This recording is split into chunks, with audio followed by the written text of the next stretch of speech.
Bonjour à tous, je vous retrouve aujourd'hui pour vous montrer comment je réalise mon cheesecake. Alors vous allez voir, c'est assez simple à réaliser, il suffit juste d'avoir un thermomètre.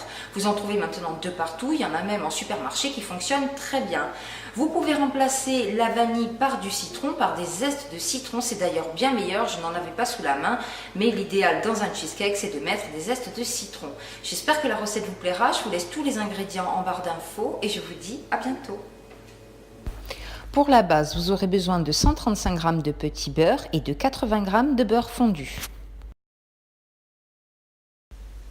Commencez par réduire les petits beurres en miettes, alors soit avec un rouleau, soit dans un robot. Versez les miettes dans un bol, puis ajoutez le beurre fondu. Mélangez bien, puis transvasez le tout dans un cercle à pâtisserie.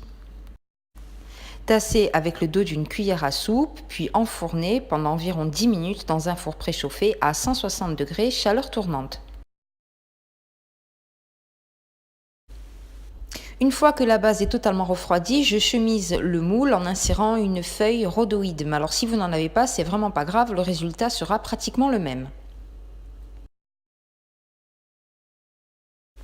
Pour la crème, vous aurez besoin de 90 g de crème liquide entière très froide, de 300 g de Philadelphia, de 30 g de sucre glace, de 85 g de sucre en poudre, de 35 g d'eau, d'une cuillère à café de vanille liquide, de 6 g de gélatine et d'un œuf.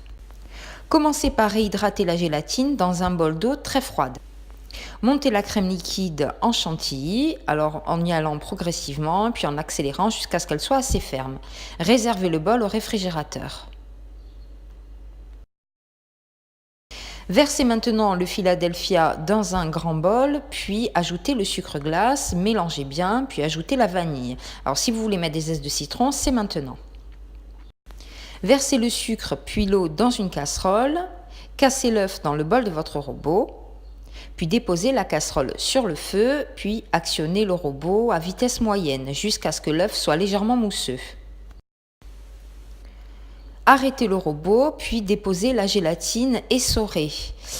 Quand le thermomètre indique 118 degrés, versez le sirop directement dans le bol de votre robot, puis immédiatement actionnez-le à pleine puissance pendant au moins 5 bonnes minutes.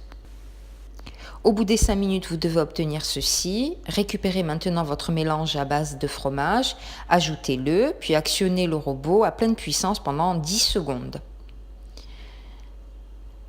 Ajoutez maintenant la crème que vous avez montée en chantilly délicatement avec une maryse. Puis versez le tout sur votre base biscuitée.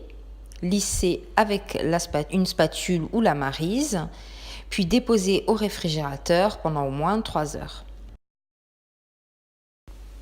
Vous pouvez servir votre cheesecake comme ça, mais moi j'aime bien rajouter quelques cuillères de confiture de cerise ou de figues, ça dépend. Et voilà, notre cheesecake est terminé.